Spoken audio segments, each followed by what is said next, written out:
Said that I spent time on Jeffrey Epstein's island. I didn't. I mean, he's a lightweight, this guy. He's a terrible, I think he's terrible. I thought he did a terrible job at the Grammys. I thought the whole Grammys was terrible. I watched part of it. It's not watchable. But he was a lousy host. I'd say not as bad as Jimmy Kimmel, but pretty close. He really cannot stop himself. Donald Trump was asked a simple question about Trevor Noah hosting the Grammys, which is a completely different event with a completely different host. Yet somehow, in a way only Trump can manage, Jimmy Kimmel's name still slipped out of his mouth. It did not belong there, it was not relevant, and it was not necessary. But it happened anyway. And when Kimmel later saw that clip, his reaction said everything. It was the kind of response that did not need explanation because the moment spoke for itself, and the absurdity of it all made it instantly unforgettable. How did I get in there? I was at home last night minding my own business. Boy, I really got up his ass. I mean, There is something strangely satisfying about watching the most powerful man in America completely lose his cool over a late-night comedian. Right now, in February 2026, we are watching Donald Trump unravel in real time because Jimmy Kimmel refuses to stop saying things out loud that Trump does not want people to hear.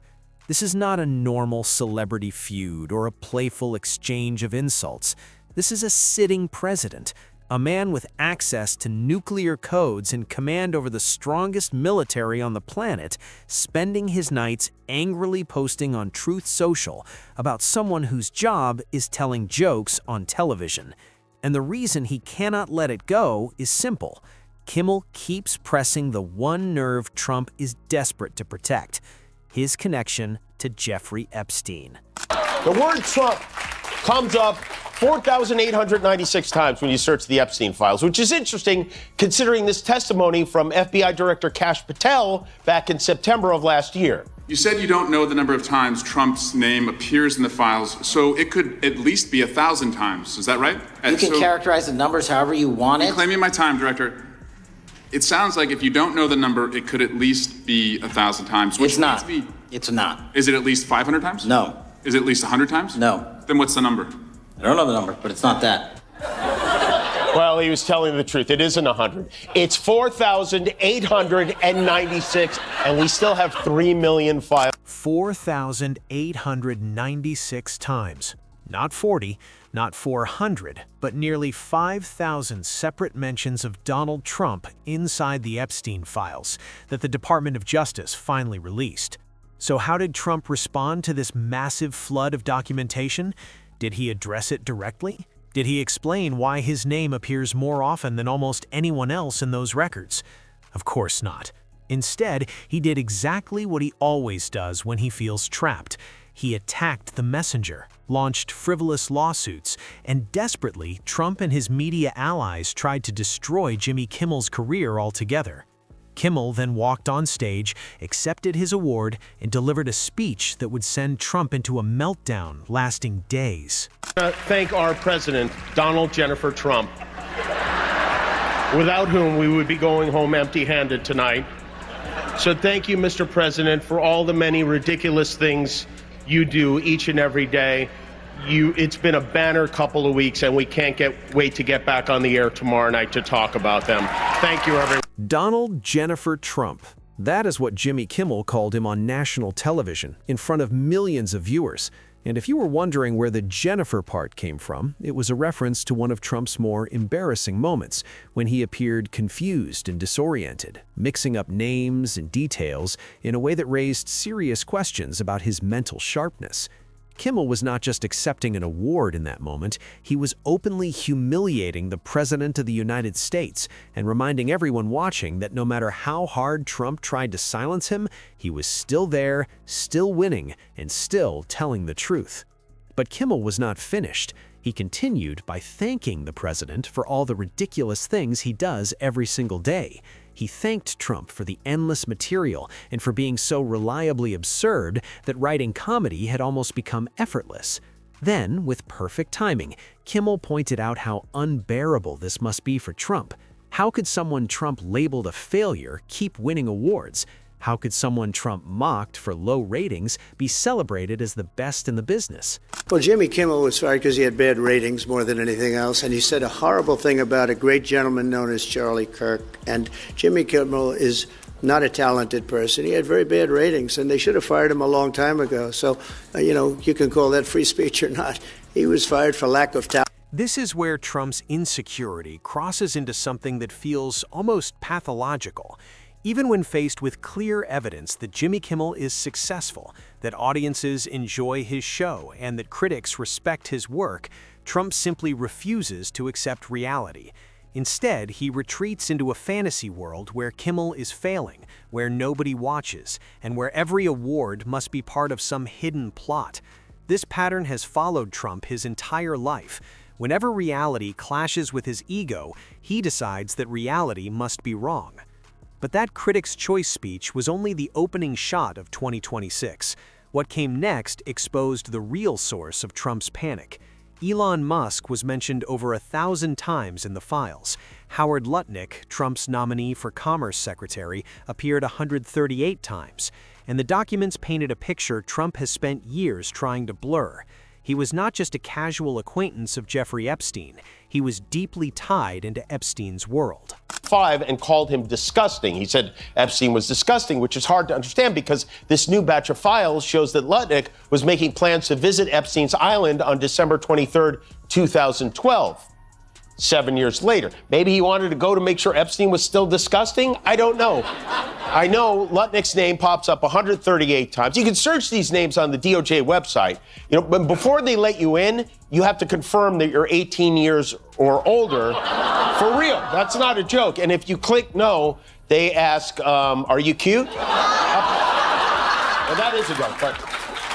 Now, a normal politician facing revelations like this would likely release a carefully crafted statement.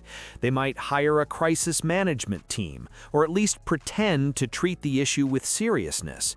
But Trump is not a normal politician, and his reaction to the Epstein files has been anything but calm.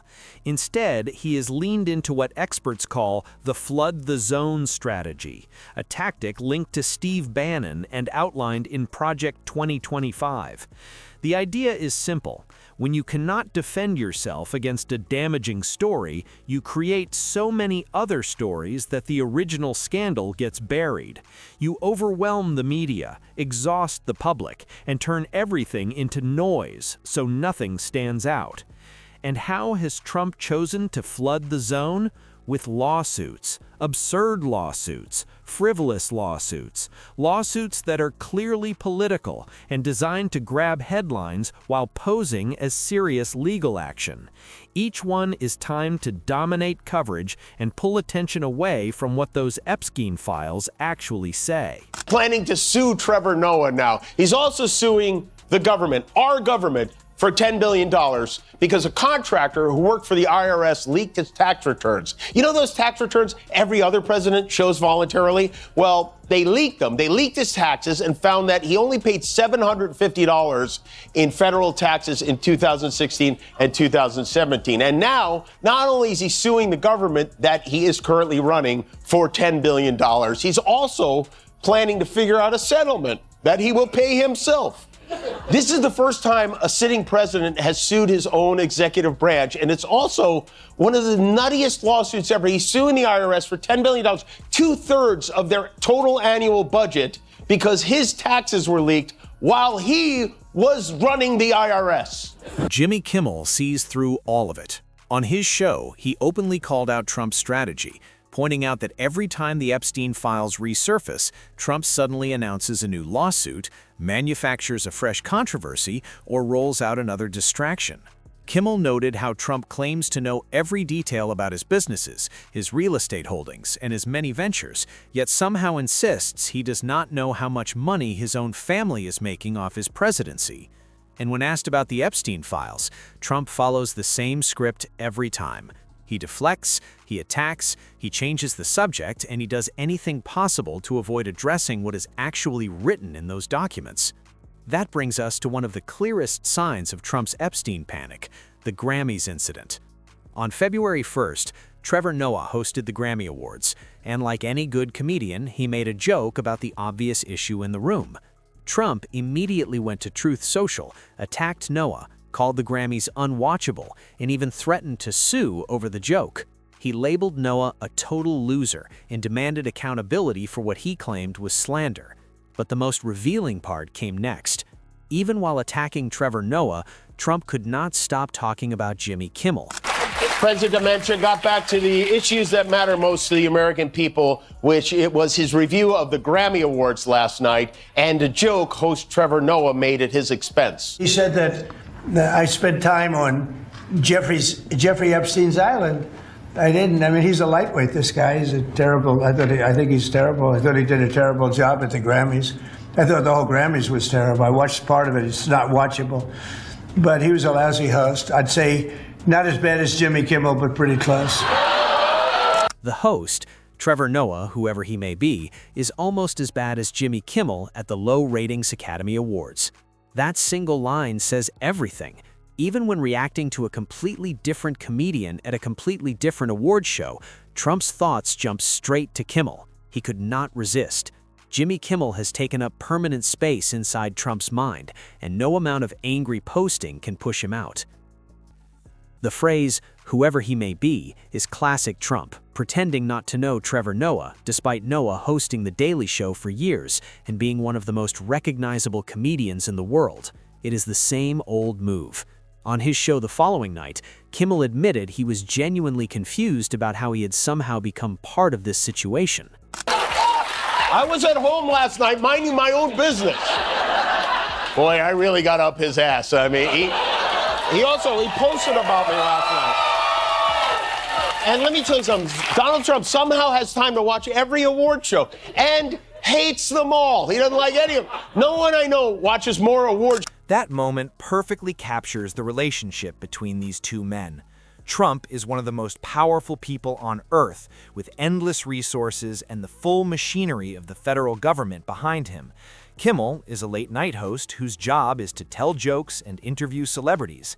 And yet, Kimmel has managed to get so far under Trump's skin that the president cannot go a single week without mentioning him. Trump has tried to get Kimmel fired. He celebrated when Kimmel's show was briefly suspended. He attacked ABC, threatened Disney, and used every tool he had to silence one comedian. None of it worked. Kimmel is still on television, still winning awards, still attracting viewers, and still asking the kinds of questions any serious journalist should ask when millions of pages of documents about a notorious sex trafficker are released. Trump's response was not to answer those questions. Instead, he went after Caitlin Collins personally. It's time now for the country to maybe get onto something else. But what would you say to people like who feel like they haven't gotten healthcare, justice, Mr. President? something that people care about? Yeah, what did you say? Go ahead, CNN. What would you say to are the so survivors bad. who feel like they haven't gotten You are justice? the worst reporter. No wonder CNN has no ratings because of people like you. You know, she's a young woman. I don't think I've ever seen you smile. I've known you for 10 years. I don't think I've ever seen a smile Well, on your I'm face. asking you about survivors. You know why? of Jeffrey You know why you're Epstein, not Mr. smiling? Because you know you're not telling the truth. And you're a very dishonest organization, and they should be ashamed of you. These are survivors. Let us be very clear about what happened next. A female journalist asked the president about accountability for sex trafficking survivors, and his response was to comment on her facial expression and suggest that she should smile more. That is sexist, without question, but it is also something else. It is a clear deflection, a desperate attempt to shift attention away from a topic Trump does not want to face. When Epstein comes up, Trump's instinct is not to provide answers, but to attack the person asking the question. Jimmy Kimmel responded in the most fitting way possible. On his show, he said that we are now at the "women should smile more" stage of this presidency. It was a sharp observation that placed Trump's behavior in the right context. This is a president who, when confronted with serious questions about his ties to a convicted sex trafficker, responds by telling a professional journalist to look prettier. The misogyny and the avoidance are inseparable, two sides of the same deeply troubling coin. At the women should smile more stage of his presidency, I'm trying to think of a worse time to tell a woman to smile more than when that person is a reporter asking about the Epstein victim. What makes this feud truly important is what it reveals about Trump's mindset. This is a man who has survived impeachments, indictments, massive civil judgments, and accusations that would have ended almost any other political career. And yet, the thing that clearly bothers him most is a comedian making jokes about him on television. The flights on Epstein plane, the parties at Mar-a-Lago, the 4,896 mentions in the files. Trump has spent years trying to distance himself from Epstein, claiming they had a falling out and insisting he barely knew him, despite evidence that says otherwise. Deal, obviously, and a big story, a story that Donald Trump would prefer just goes away, but it won't just go away. It's salacious. It's the kind of story that makes headlines, and he knows that. So what he does is he bombards us with a dozen other crazy things to try to flood the zone. There's only so much we can take in, so to distract us, right now, one of the things he's doing is suing everybody. Now, last night, I mentioned Trump is suing the IRS that he runs for $10 billion, and that he's planning to negotiate a settlement to that suit with himself, which is just, if any other president did, it would be the biggest story of their whole 4 years in office. For Trump, it doesn't even crack the top 5 this month. But now, with the files public and comedians talking about it on national television, Trump is watching the story he built for himself fall apart in real time. That is why he is flooding the zone with lawsuits. That is why he attacks anyone who mentions Epstein. That is why he told Caitlin Collins to smile instead of answering her question. And that is why he cannot stop talking about Jimmy Kimmel, even when responding to entirely different people. Trump is scared. Truly, visibly, and deeply scared. No number of Truth Social posts or pointless lawsuits will erase that fear. Jimmy Kimmel understands exactly what is happening. He knows that every joke about Trump and Epstein lands because if it did not, Trump would ignore it. You've got the president's former personal attorney, who is now the guy in charge of the Epstein files, Deputy Attorney General Todd Blanche, who stopped by Fox News to make this unbelievable statement. Is there any chance that any of these individuals who partied with Epstein and engaged in relations with minors will be prosecuted? Any chance? I'll never say no, and we will always investigate any evidence of misconduct. But as you know, it is not a crime to party with Mr. Epstein. That's right. It's also not a crime to borrow a bottle of baby oil from Diddy. They're not crimes. Stop being such a buzzkill, everybody. Our forefathers had to fight for our right to party with Mr. Epstein. It's also He knows that living rent-free in the president's head is the highest form of validation for a political comedian. And he knows that as long as he keeps telling the truth, as long as he keeps bringing up the things money and power cannot silence, this feud is about more than entertainment. It's a glimpse into the mindset of a president who is fundamentally afraid of the truth. And as long as Kimmel keeps saying it out loud, Trump will keep spiraling. That is not just comedy. That is a public service.